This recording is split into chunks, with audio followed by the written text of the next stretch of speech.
Memphis, Tennessee, 1953. The air hung thick with the promise of summer even indoors. Inside Loew's State Theater, the smell of buttered popcorn mingled with the faint sweet scent of old velvet and cleaning solution. For 17-year-old Elvis Presley, it was a scent he knew all too well, one that clung to his clothes and seeped into his skin after hours spent in its grand, dimly lit halls. His uniform, a crisp white shirt, dark trousers, and a neatly tied bow tie, felt more like a costume for a play he didn't want to be in. He was an usher, a ticket taker, a sweeper-upper of spilled soda and dropped candy. His main job, or so Mr. Henderson, the theater manager, constantly reminded him, was to ensure the smooth flow of patrons and the sanctity of the cinema experience. Elvis stood by the ornate gilded doors of auditorium, one the muffled rumble of a western playing inside, doing little to stir his imagination. His eyes, usually bright with a restless energy, were a little dulled by the repetitive nature of his work. He'd torn hundreds, maybe thousands of tickets in his time here. Each rip was a small, satisfying tear, but the satisfaction quickly faded, replaced by the endless stream of people. His mind, however, was rarely on the task at hand. While his hands methodically tore tickets, his thoughts drifted. They drifted to the rhythm section of the country song he'd heard on the radio that morning, to the way the bass line thrummed through him, vibrating right into his bones. They drifted to the wild, unrestrained movements of a blues singer he'd seen once on a tiny television screen, the way the music seemed to possess him, twisting his body into shapes that defied polite society. He'd hummed under his breath a low, bluesy melody that had been stuck in his head all day. His foot, clad in a polished black shoe, tapped a restless beat against the plush carpet. He tried to keep it subtle, a whisper of a rhythm, but the music inside him was a roaring beast constantly trying to break free.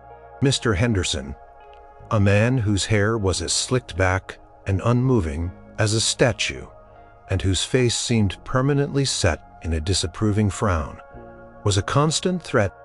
He was the kind of man who believed in order, in rules, in the precise way things ought to be done. He saw music as a frivolous distraction, especially during working hours. He saw Elvis's restless energy not as potential, but as a lack of discipline. Just last week, Elvis had been caught tapping his foot a little too vigorously during a slow period. Mr. Henderson had materialized as if from the shadows, his voice a low, gravelly whisper that was somehow more intimidating than a shout. "Presley," he'd said, "this is a movie theater, not a dance hall. Your job is to usher, not to entertain yourself. Do I make myself clear?" Elvis had mumbled an apology, his cheeks flushing. He tried to focus, he really had. He'd tried to be the perfect usher, the silent, efficient cog in the Loew's state machine. But the music, oh, the music, it was like a living thing inside him, always pushing, always demanding to be heard, to be felt. He watched a couple hand in hand walk past him into the theater. They laughed softly, their faces glowing in the dim light. He wondered what it would be like to be them, free to enjoy the magic of the silver screen, while he was stuck on the outside, a sentinel of boredom. His gaze drifted to the stage that lay dormant behind the screen, hidden away for special events. He imagined himself up there, bathed in the glow of a single spotlight, a guitar in his hands, his voice filling every corner of the grand auditorium. He pictured the audience, not laughing at a movie, but cheering for him. A sigh escaped him, so quiet he barely heard it himself. He knew this job was important. It brought in a few dollars, helped his family make ends meet. His folks, Gladys and Vernon, always reminded him how lucky he was to have steady, felt a lot like stuff. He longed for something more, something that resonated with the vibrant hum inside his chest. Took a few steps, straightening a velvet rope that didn't need straightening. His eyes scanned the empty lobby, the polished floors, reflecting the faint light from the chandeliers. It was a beautiful place, a palace of dreams for others. For Elvis, it was just a cage, a gilded cage, but a cage nonetheless. He ran a hand through his dark, slicked-back hair, a style he'd carefully cultivated. He wanted to look sharp, confident. Like the stars he admired, but under the polite veneer, a wildness stirred. A hunger, a voice that wanted to sing, not just stand still. He was a good boy. He really was. He respected his elders. He worked hard. But there was a growing discord between the obedient usher and the burgeoning artist within. It was a tension that was building slow and steady, like a quiet hum that was about to break into a roar. He just didn't know yet how loud that roar would be, or how quickly it would shake the very foundations of Loew's State Theater and his own life. The mundane job, he knew, couldn't hold him forever. The music was already plotting its escape. The week trudged on each day at Loew's State Theater, blurring into the next. Elvis found himself sinking deeper into the mundane rhythm of his duties, yet his inner world pulsed with an escalating beat. The subtle hums became bolder, the foot taps more insistent, almost like a separate heartbeat under his polished shoes. He'd catch himself mouthing lyrics to phantom songs, his lips forming silent words as he guided patrons down the aisles. One afternoon, the theater was unusually quiet between showings. The main feature, a romantic drama, had just ended, and the next crowd wouldn't arrive for another hour. It was during these lulls that Elvis felt the most restless. He was supposed to be checking the rows for forgotten items, making sure the floor was clean of popcorn, kernels, and candy wrappers. He ambled down an empty aisle, his hands shoved casually into his pockets. The soft glow of the emergency exit signs cast long, eerie shadows. He imagined the vast empty space as his own personal stage.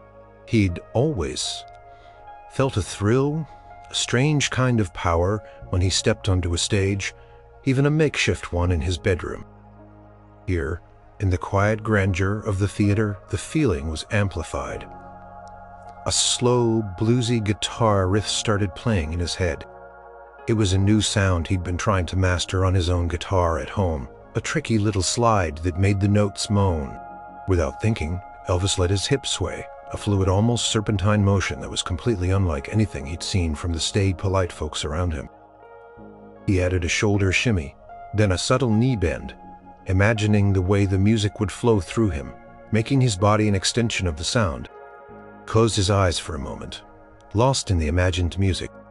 He heard the roar of an invisible crowd, felt the electricity in the air. He forgot where he was, forgot the empty seats, forgot the watchful eyes of Mr. Henderson. He was just Elvis, and he was dancing Presley. The voice, sharp and cutting, sliced through his reverie like a knife. Elvis's eyes snapped open. His hips froze mid-sway, his body suddenly stiff and awkward. Standing at the back of the aisle, hands clasped behind his back, was Mr. Henderson. His face was a mask of utter disapproval, his thin lips pressed into a tight white line. "Is there something amusing you, young man?" Mr. Henderson's voice was dangerously low, barely above a whisper, but it echoed with a chilling authority in the quiet theater. Elvis's face flushed crimson. "No, sir, just stretching." The lie felt clumsy and transparent even to his own ears. Mr. Henderson took a slow, deliberate step forward, then another, his polished shoes clicking softly on the carpet, stretching in the middle of an empty auditorium, swaying like a palm tree in a hurricane. He gestured vaguely at Elvis's still awkward stance. "I believe your job description clearly states usher, not interpretive dancer." Elvis's gaze dropped to his shoes. He felt like a little kid caught with his hand in the cookie jar. The thrill of his private performance had vanished, replaced by a cold knot of shame in his stomach. "I apologize, Mr. Henderson. It won't happen again," he managed to stammer, his voice barely audible. "It had better not," the manager stated, his tone leaving no room for argument. "This theater, Presley, is a temple of cinema. We provide an escape for our patrons, a place of refined entertainment, not a vaudeville stage." For whatever that was. He paused, his eyes narrowing. "I'm fine, Sir Elvis," insisted quickly, perhaps too quickly. Mr. Henderson sighed a long, exasperated sound. "Look, Presley, you're a young man, I understand, but your duties here are simple and require your full attention. We have a reputation to uphold.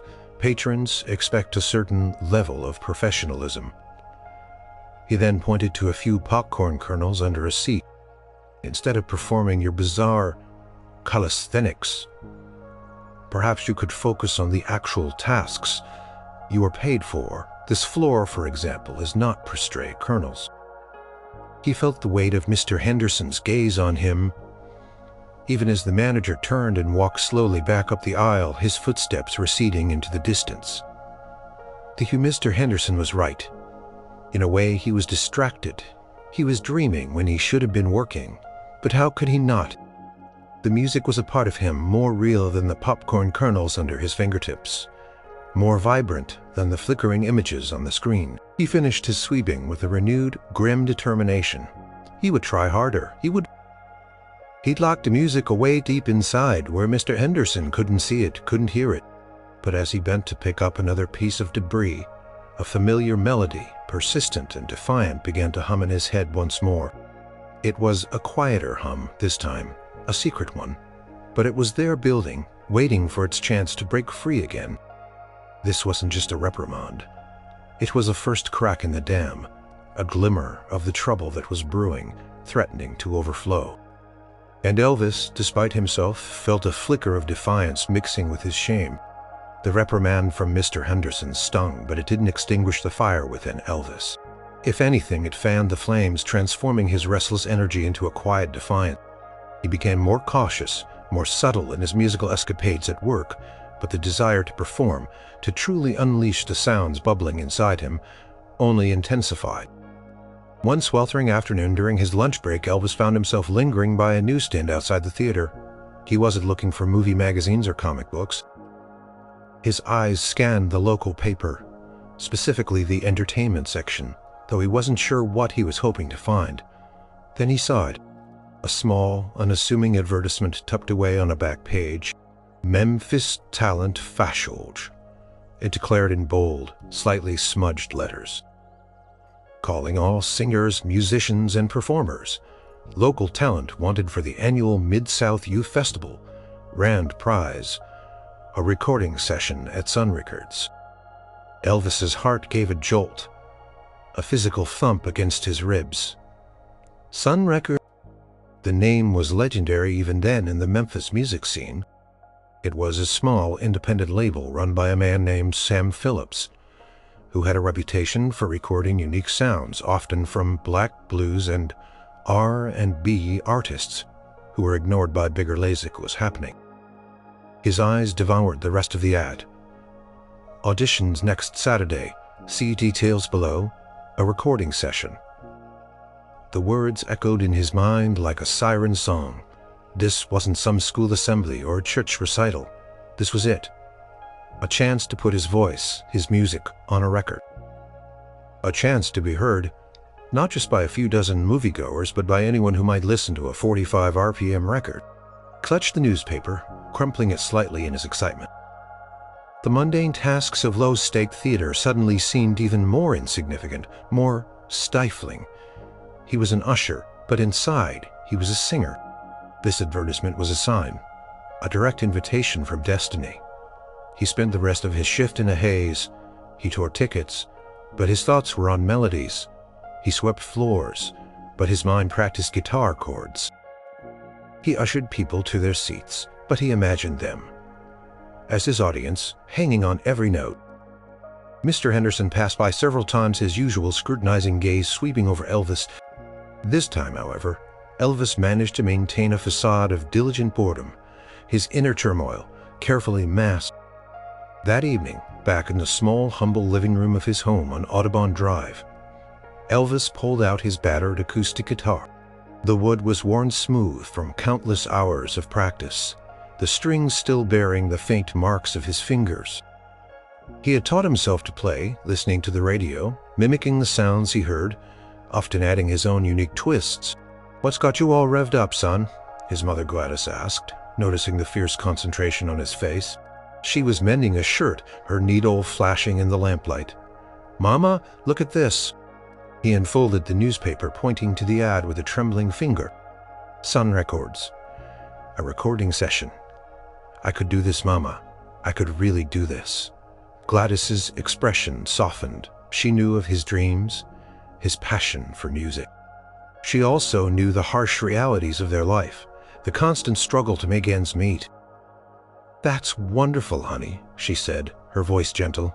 "But that's a big step. And you've got your job at the theater?" "But this is different, Mama," Elvis insisted, his voice rising with his excitement. "This isn't just playing for fun. This is a chance, a real chance, to do what I meant to do." Vernon, his father, looked up from his own paper, a worried frown on his brow. "Son, that's all well and good, but a bird in the hand, you know. That job at Loew's pays the bills. These music dreams, they're a long shot." "But what if it's not?" Elvis pleaded, his dark eyes shining with conviction. "What if this is the start of something? What if I don't try and I regret it for the rest of my life?" He didn't need their full endorsement yet, just their quiet acceptance of his ambition. He knew he had to try. The ad wasn't just words on paper. It was a mirror reflecting his deepest desires. It was the spark that ignited a small, quiet rebellion within him.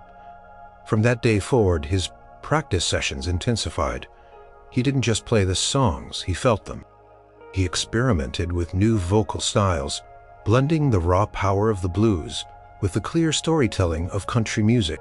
He practiced his stage presence in front of the chipped mirror in his bedroom, perfecting the hip swivels and leg shakes that felt so natural to him, yet so scandalous to others.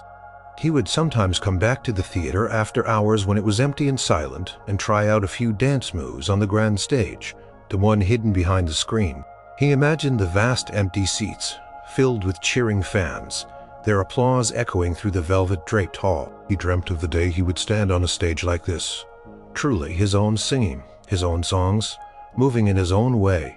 The mundane tasks at Loew State became almost unbearable. Each ticket torn was a moment wasted. Each floor swept was a song unsung. The theater, once a simple workplace, now felt like a giant looming obstacle between him and his dreams. The spark of rebellion had taken root, and it was growing steadily, pushing him towards a path that would surely diverge from the straight, narrow aisle of an usher's life. He knew deep down that he couldn't keep both the job and the dream for much longer. Something had to give. The clock inside Loew's State Theater seemed to tick louder than usual for Elvis, each second a painful reminder of his divided loyalty. His mind, once occasionally drifting, was now almost entirely consumed by the upcoming auditions for the Mid-South Youth Festival. The thought of stepping into Sun Records, of having his voice recorded, was a powerful current pulling him away from the steady, predictable shore of his usher job.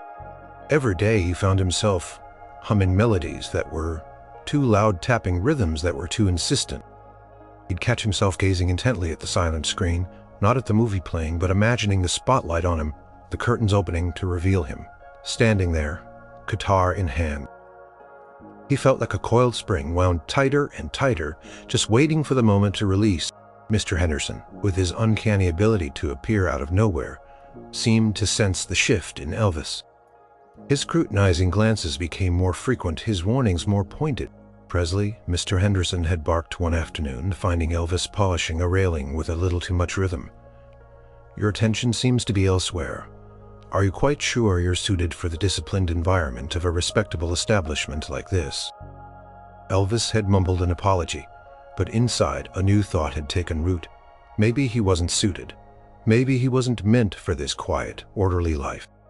Maybe he was meant for the loud, chaotic, exhilarating world of music. He started carrying a small notebook in his pocket, not for theater notes, but for jotted down lyrics and chord progressions that came to him in flashes of inspiration. Sometimes during a slow moment, he'd sneak into an empty restroom, lock the door and whisper, sing a few lines just to hear his voice echo off the tiled walls. It was a secret rebellion, a small act of defiance against the stifling quiet of his workplace.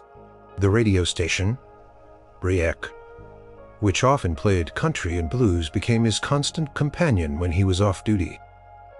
He'd listen intently, dissecting the songs, learning new tricks, and imagining his own voice pouring out of the speakers. He even dared to visit Sun Records from the outside, standing across the street just gazing at the small, unassuming building. It didn't look like much, but he knew it held magic. It held his future. The temptation was overwhelming. He knew he had to save his voice, his energy for the audition. The urge to perform even in secret was almost uncontrollable. He loved the attention, the way people's eyes would light up when he sang, even if it was just for his friends or family. He saw the way his movements made people react, how his raw, unfiltered energy could captivate them.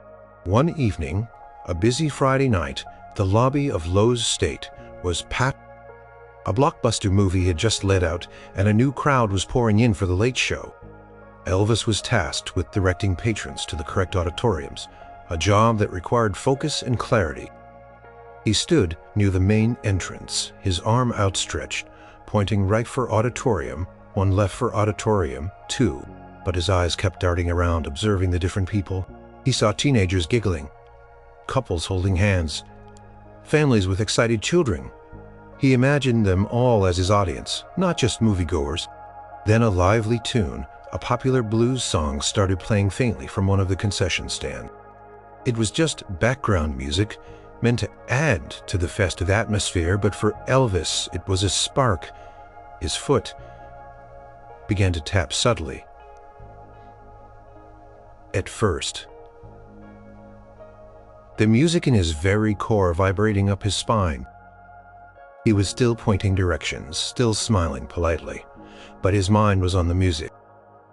He started humming along, a low rumble in his throat, then a little louder, unconsciously adding a bluesy inflection to the melody. He didn't realize he was doing it. He was lost in the moment, in the joy of the song. A few patrons paused, their heads tilting, a curious look on their faces. A young girl, holding her father's hand, pointed at Elvis.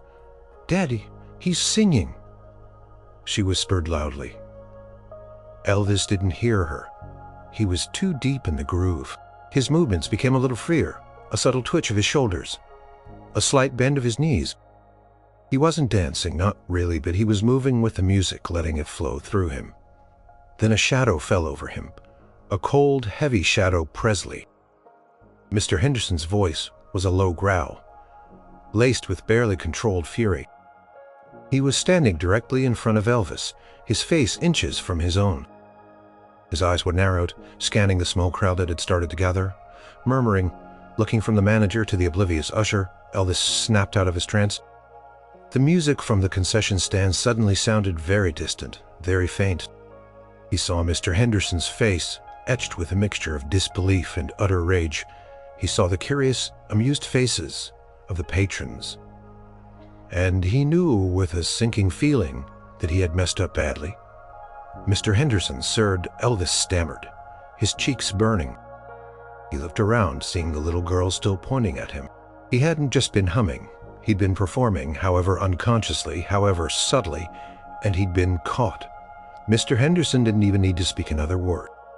The look on his face, the rigid set of his jaw, the sheer blazing fury in his eyes said it all. The temptation of the stage, the allure of the music had just led Elvis into serious trouble. And he knew with a certainty that chilled him to the bone that this time a simple warning wouldn't be enough. The dam, weakened by his constant inner struggle, was about to burst. The air in Loew's State Theater on Saturday night was electric, buzzing with anticipation. It was the premiere of a major new picture, a Technicolor epic that promised adventure and romance. Every seat was sold out, and the lobby was a swirling vortex of excited chatter, rustling programs, and the continuous pop, pop, pop of the popcorn machine. Elvis, despite the simmering anxiety of his recent reprimand, felt a familiar surge of energy. He loved the crowds, the collective excitement. It reminded him in a strange way of a packed concert hall, though the audience was here for the movie, not for him. His primary duty tonight was ushering patrons to their specific seats in the cavernous auditorium, a task that required sharp eyes and swift movement. He tried, he really did, to focus. He pointed with precision, his voice clear as he called out row numbers. The atmosphere was too alive, too vibrant for his restless spirit. The whispers of conversation, the clatter of shoes on the polished floors, even the distant muffled sound of the pre-show organ music from the main auditorium. It all blended into a symphony of human activity that his mind instinctively began to interpret as a rhythm section. A new song had been swirling in his head all day, a blend of bluesy guitar riffs and a powerful, almost gospel-like vocal melody. He'd been working on it for the audition, convinced it was the one that would make Sam Phillips sit up and listen. The beat was infectious, a driving rhythm that made his leg bounce even when he was trying to stand perfectly still. Suddenly, a snag. A large family, all 6 of them, had misplaced their tickets. They stood in the middle of the crowded aisle, blocking the flow of eager moviegoers. Elvis, seeing the bottleneck forming, moved quickly to assist. Patiently helped them rummage through bags and pockets, his mind half on the task, half on the bass line thrumming in his head. As he finally located their tickets, triumphantly pulling them from a child's backpack, the theater's grand organ began its pre-show performance. Usually this was a pleasant background melody, but tonight, for some reason, the organist was playing a particularly upbeat, almost boogie-woogie tune. It was too much.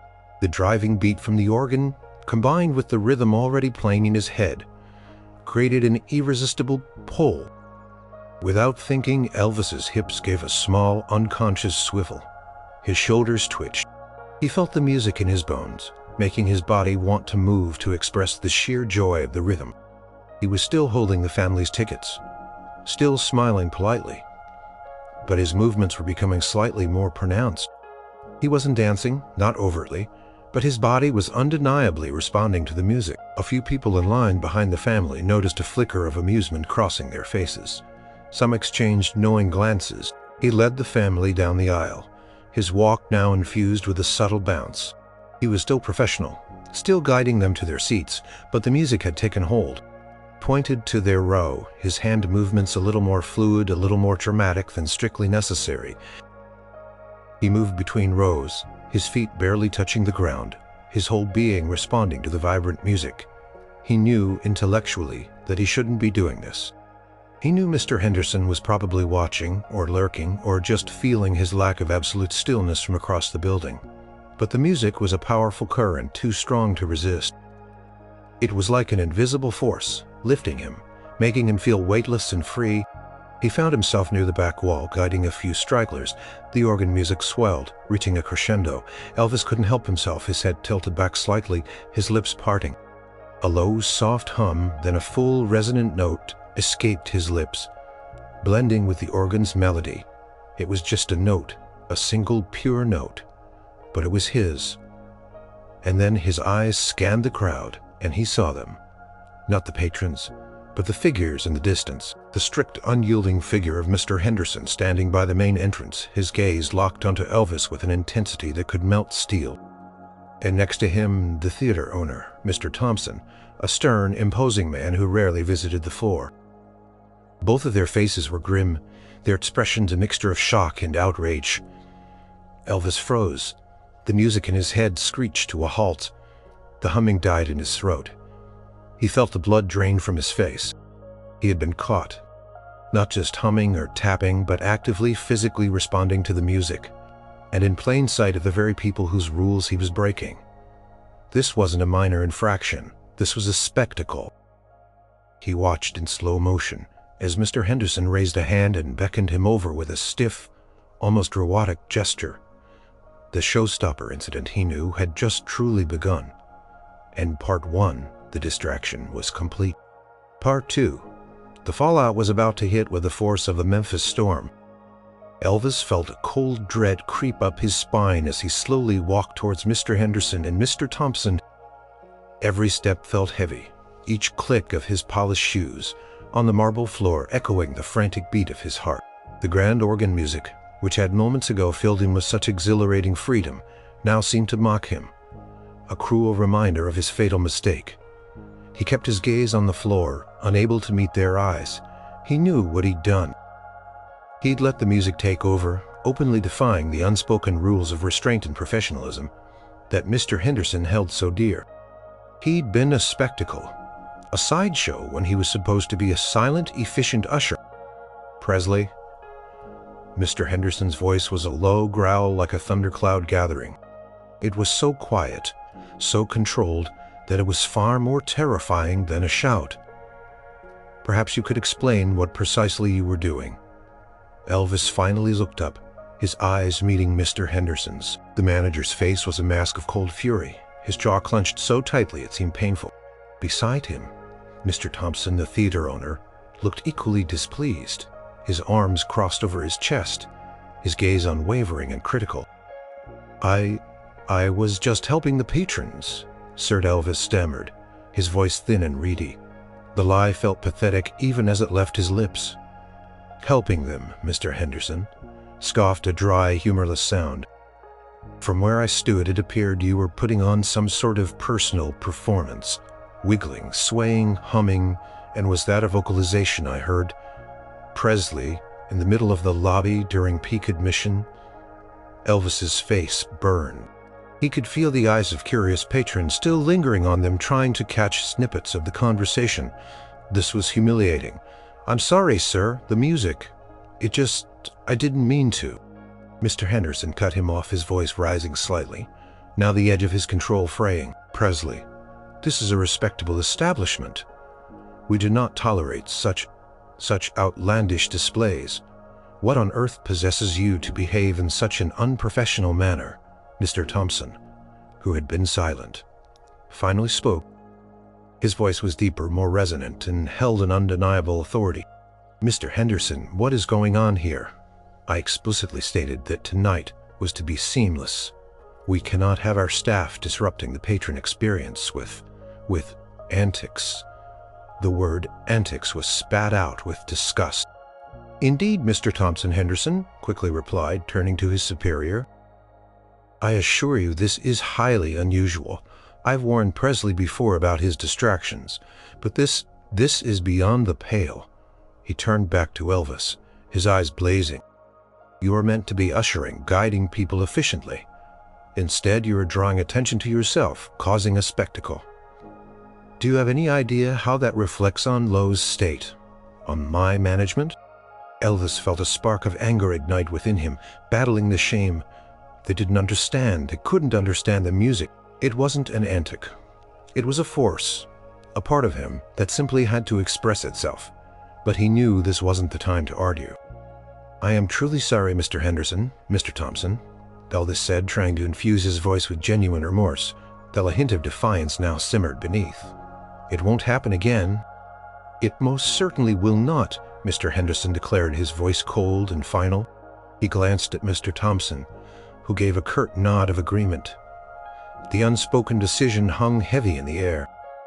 "Presley," Mr. Henderson continued, his voice dropping back to that menacing whisper, "I'm afraid your services are no longer required at Loew's State Theater, effective immediately." The words hit Elvis like a physical blow, even though he had seen it coming. Fired. Just like that. The mundane job, the steady paycheck, the familiar routine, all gone in an instant. He stood there, frozen, the grand organ music still playing in the background, a tragic soundtrack to his dismissal. His mind reeled. He remembered his parents' words about steady work, their relief that he had a job. He remembered Mr. Henderson's earlier warnings, his own attempts to suppress the music. He had failed. He had let his passion betray him. A wave of humiliation washed over him, followed by a strange, unsettling quietness. The frantic beat of his heart slowed. The anger, the shame, the fear, it all coalesced into a single, overwhelming emotion. A fierce, desperate surge of resolve. If this was the price of being himself, of letting the music move him, then so be it. He wouldn't apologize for who he was. Not anymore.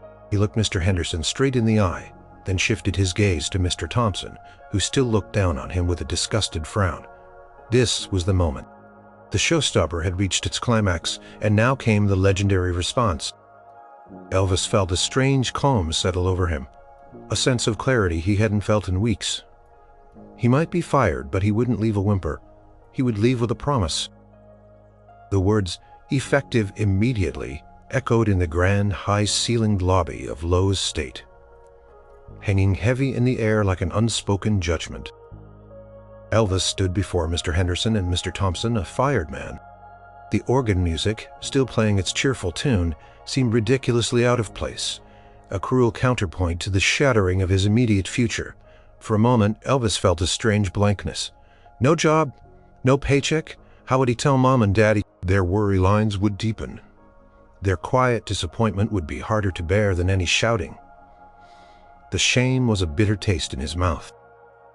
But then, as he looked at Mr. Henderson's smug, triumphant expression and Mr. Thompson's cold, dismissive gaze, something inside Elvis hardened. A fire small at first began to burn in his belly, pushing back against the humiliation. They saw him as a failed usher, a nuisance, a boy who couldn't follow simple rules, but they didn't see the music. They didn't understand the unstoppable force that propelled him. He took a slow, deep breath, letting the shame drain away, replaced by a quiet, fierce resolve. His shoulders straightened, his chin lifted. His dark eyes, which moments ago had been clouded with fear, now held a new, intense spark. "So," Elvis said, his voice surprisingly steady considering the turmoil inside him, "you're firing me for being me." Mr. Henderson bristled. "We are firing you, Presley, for gross insubordination, for neglecting your duties, and for making a spectacle of yourself in a place of business. This is a place of refined entertainment, not a circus act." "A circus act," Elvis repeated, a ghost of a smile playing on his lips. It wasn't a mocking smile, but one filled with a strange prophetic confidence. "You think this is a spectacle now, Mr. Henderson?" Paused, letting his gaze sweep over the grand lobby, the velvet seats, the gleaming chandeliers. He knew this building, every inch of it. He'd swept its floors, polished its railings, ushered countless souls through its doors. It was a grand stage, but not his stage. He looked back at Mr. Henderson, his eyes gleaming with an almost unsettling intensity. "You just wait, sir. You think this is an antic. You think this is unprofessional." Took a step closer, his voice dropping but gaining an undeniable power. "You're going to remember this theater, and you're going to realize that this little spectacle was just the beginning." He didn't shout. He didn't rant. His voice was laced with a calm conviction, a quiet certainty that was far more powerful than any outburst. It was a declaration, a prophecy, spoken with the unflinching belief of someone who knew their destiny.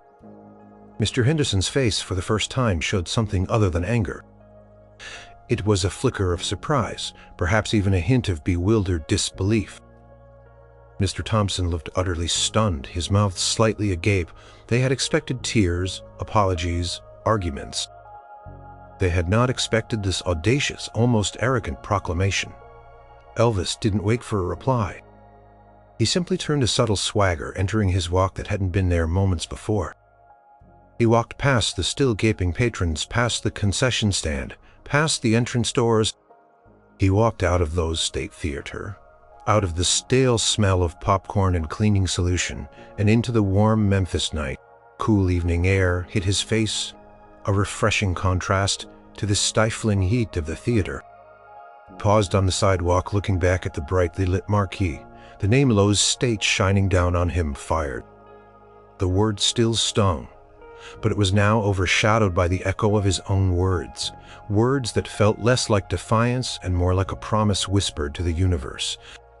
He adjusted the collar of his uniform, the stiff bow tie suddenly feeling less like a noose and more like a costume he was shedding. He might be out of a job, but he was also free.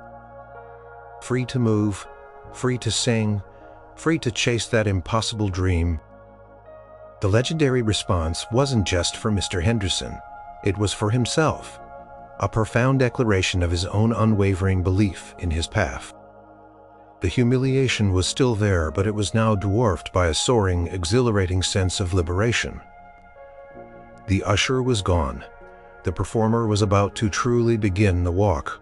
Home felt both endless and strangely liberating. Each step took Elvis further from the grand, imposing facade of Loew State Theater and closer to the familiar, comforting familiarity of his small house. The words he'd spoken to Mr. Henderson played over and over in his mind, a mixture of defiant pride and nagging apprehension. "One day, sir, you're going to pay good money to see me perform." Had he sounded crazy, or had he sounded like he truly believed it, as he pushed open the front door of their humble home on Audubon Drive? The smell of Gladys's cooking, fried chicken and mashed potatoes, usually brought a wave of comfort. Tonight it felt like a heady weight, a reminder of the mouths he was supposed to help feed. "Mama, Daddy, I'm home," he called out, his voice trying for casual but a tremor betraying his true state. Gladys emerged from the kitchen, wiping her hands on her apron. Her eyes, usually so warm, immediately sharpened as she took in his demeanor. "Elvis, honey, what's wrong? You look like you've seen a ghost." He hesitated, then took a deep breath. There was no easy way to say it. I got fired, Mama." Gladys's hand flew to her mouth, her eyes widening in disbelief and concern.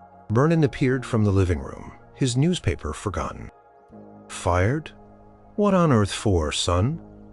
You've always been such a good boy," Elvis explained, recounting the incident with the organ music, the dancing, the humming, Mr. Henderson's fury, and Mr. Thompson's cold judgment. He glossed over his legendary response, feeling a sudden wave of self-consciousness about it. Gladys sank onto a kitchen chair, her face etched with worry. "Oh," Elvis fired. "What will we do?" That money had helped so much, Vernon sighed, rubbing the back of his neck. "Son, I told you those music dreams were a long shot. You need steady work. We depend on you." His voice wasn't angry, but filled with a quiet disappointment that stung more than any shout. The initial rush of defiance became replaced by a cold vibe. Had he let his passion blind him to reality? His family needed him. He needed to be responsible. He went to his room, the small space feeling suddenly cramped and confining. He looked at his guitar, leaning against the wall, its polished wood gleaming faintly in the dim light.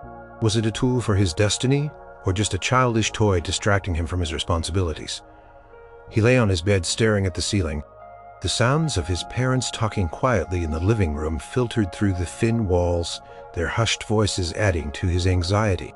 He imagined Mr. Henderson laughing, maybe even telling the story of the uppity usher who thought he was a star. The humiliation returned, sharp and bitter. "Maybe they're right," he whispered to himself, the words tasting like ash. "Maybe I should just buckle down, get another job, something safe, something where I don't have to hum or move." But even as the thought formed, a deep aching void opened within him. The idea of living without music, of suppressing the very essence of who he was, felt like a slow, painful death.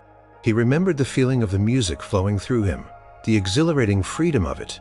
Could he really give that up? Could he truly become just another quiet, efficient worker, denying the vibrant soul that pulsed beneath his skin? He reached out a hand almost unconsciously and pulled his guitar closer. His fingers traced the worn edges, the smooth curves of the wood. This wasn't just an instrument, it was his voice, his companion, his escape. He plucked a single string. The note resonated, clear and pure, filling the small room. He plucked another, then another, slowly building a chord. It was a familiar melody, one he'd written himself, a bluesy lament about dreams and struggle. As he played, the doubt began to recede, pushed back by the familiar comfort of the music. He closed his eyes, his fingers moving instinctively over the fretboard. He wasn't just playing notes. He was pouring out his confusion, his fear, his unwavering belief into the wood and strings. He began to sing, softly at first, then gaining strength. His voice was rich, deep, filled with the raw emotion of the moment. He sang about the frustration of being misunderstood, the burning desire to be free, the power of a dream that wouldn't die. He wasn't singing for Mr. Henderson, or for Mr. Thompson, or even for his parents. He was singing for himself, reaffirming his purpose. The firing hadn't been a defeat. It had been a catalyst. It had been the moment he realized that the safe path wasn't his path.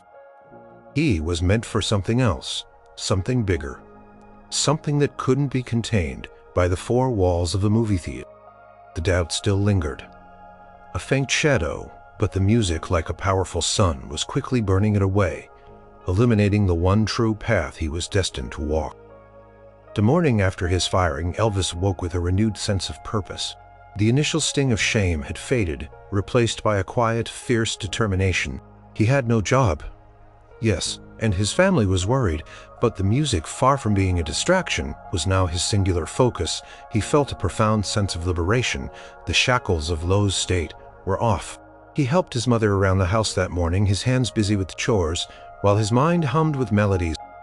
He saw the worry in Gladys's eyes, the quiet resignation in Vernon's. He knew he had to act, not just for his own dream, but to show them that this wasn't a mistake, that this was the path he was meant to take. "Mama," he said during a lull in their work, "I'm going to do it. I'm going to try for that audition at Sun Records." Gladys paused, a dish towel in her hand. "Elvis, honey, are you sure? Maybe it's best to find another job first, something steady." "No, Mama," he insisted, his voice firm. "This is my chance. If I don't try now, I'll always wonder. And I can't live like that." He gave her a confident smile, one that seemed to banish some of her worry. "Don't you worry, I'll make you proud." Later that day, Elvis walked not towards a job application, but towards Sam Phillips's Sun studio, just a few blocks away. He clutched the crumpled newspaper clipping in his hand, the small ad for the Mid-South Youth Festival serving as his compass. This wasn't a direct audition for Sun, but a talent show whose grand prize was a recording session. There it was, his foot in the door, his first real shot. As he approached the unassuming brick building at 706 Union Avenue, a thrill shot through him. This was it. This was where magic happened. Blues, legends, country singers, all had passed through these doors. He imagined their echoes, their raw, honest sounds vibrating in the very air he breathed. He found the office door and knocked. A friendly, plump woman with kind eyes answered. "Can I help you, young man?" she asked. This was Marion Keisker, Sam Phillips's assistant. "Yes, ma'am," Elvis said, trying to keep his voice from trembling. "I saw the ad for the Mid-South Youth Festival. I want to sign up for the audition. I'm a singer." Marion smiled. "Well, bless your heart, you've come to the right place. Auditions are next Saturday down at the theater, but for the festival, you sign up here." She handed him a form. "Name, age, what you'll be singing." He filled it out, his hands surprisingly steady, writing Elvis Presley with a flourish. For the song choice, he put down original composition and another, a bluesy tune. He practiced them until his fingers were sore and his voice hoarse. As he left Sun Studio, a lightness filled him. It was done. The first step was taken. He hadn't just spoken to Mr. Henderson. He had acted. He was putting his money where his mouth was, so to speak. The next few days were a blur of intense practice. He played his guitar until his fingers ached, his voice until it was raw. He refined his movements, experimenting with the hip swivels and leg shakes that felt so natural to him, the ones that had gotten him fired. He wanted to give them something they'd never seen before, something that would make them forget the rules and just feel the music. He knew he didn't fit into any neat category. He wasn't pure country, not pure blues, not pure gospel. He was a blend of fusion, and he knew that might be his biggest strength. Or his biggest hurdle, but he wasn't going to compromise. He was going to be Elvis. The night before the audition, he polished his shoes until they gleamed, laid out his best clothes, a sharp, slightly flashy outfit he'd saved up for. Paced his room, a knot of nerves tightening in his stomach. This was bigger than any movie premiere, any packed lobby. This was his dream. He went to bed, but sleep wouldn't come easily. He replayed melodies in his head, imagined the faces of the judges, the silence of the room. He thought of Mr. Henderson, and a faint smile touched his lips. The movie theater, once a symbol of his stagnation, was now a distant memory, a stepping stone he had kicked away, He knew this was a long shot. He knew there would be hundreds of other talented people. But he also knew with every fiber of his being that he had to try. Getting fired wasn't the end, it was the push. It was the moment he stopped, just dreaming of legend, and started taking the first terrifying, exhilarating step towards it. He was ready to sing his own story, not just usher someone else's. The day of the Mid-South Youth Festival audition dawned bright and clear. But for Elvis, it was a blur of nervous energy and simmering excitement. He arrived at the venue, a local community hall, his guitar case clutched in his hand like a lifeline. The air was thick with the sounds of other hopefuls, country ballads, gospel hymns, pop standards, all vying for their moment in the spotlight. He waited his turn, his heart pounding a frantic rhythm against his ribs. When his name was finally called Elvis Presley, he felt a surge of adrenaline. He walked onto the small makeshift stage, a single spotlight blinding him slightly. He couldn't see the judges clearly, or the handful of other contestants and their families in the audience. He could only feel the weight of the moment. He introduced his first song, a blues number he'd injected with his own unique energy. He strummed the opening chords, his fingers sure and steady, despite his nerves. Then he opened his mouth and sang. His voice, rich and resonant, filled the hall. It was unlike anything the judges had heard that day. He didn't just sing the words. He felt them poured, every ounce of his being, into the melody. His body, once confined by a movie usher's uniform, now moved with an instinctive raw energy. His hips swayed, his legs shook, his hair fell across his face as he leaned into a particularly powerful note. It was effortless, untamed, and utterly captivating. A ripple went through the small audience. Heads turned. Whispers started. Then, as he hit a high soaring note, a gasp followed by a smattering of applause grew into a wave. He finished the song, the last chord ringing out, leaving a stunned silence in its wake. He played his second song, the original composition, pouring his heart into the lyrics. By the time he was done, the applause was louder, more enthusiastic. Some people were on their feet. He saw a few faces in the audience, wide-eyed with surprise and delight. He had connected. He had made them feel it. He walked off the stage, exhilarated and breathless. He knew he'd done something different. He didn't know if it was good enough, but he knew he had given it his. All days later, a phone call came. It was Marion Keisker from Sun Records. "Elvis," she said, her voice warm, "you won the Mid-South Youth Festival. Sam Phillips wants to record you." The words were like a jolt of electricity. He had done it. He had actually done it. His first recording session at Sun. Red Sun. Sam Phillips, a man with a quiet intensity and an ear for something truly unique, pushed Elvis to find his rawest, most authentic sound. He encouraged the blending of styles, the spontaneous energy, the very things Mr. Henderson had condemned. Elvis recorded "That's All Right," a blues song he'd infused with an electrifying country rhythm and his own unforgettable vocal style. When the record was first played on Memphis radio station WBBQ, it created an immediate sensation. The phones lit up. People wanted to know who that singer was, that hillbilly cat with the unique sound and the incredible voice. He started performing small gigs at local clubs, at school dances, anywhere he could get a spot. The crowds grew with each performance, their reactions becoming more and more frenzied. Girls screamed, guys cheered. They wanted more.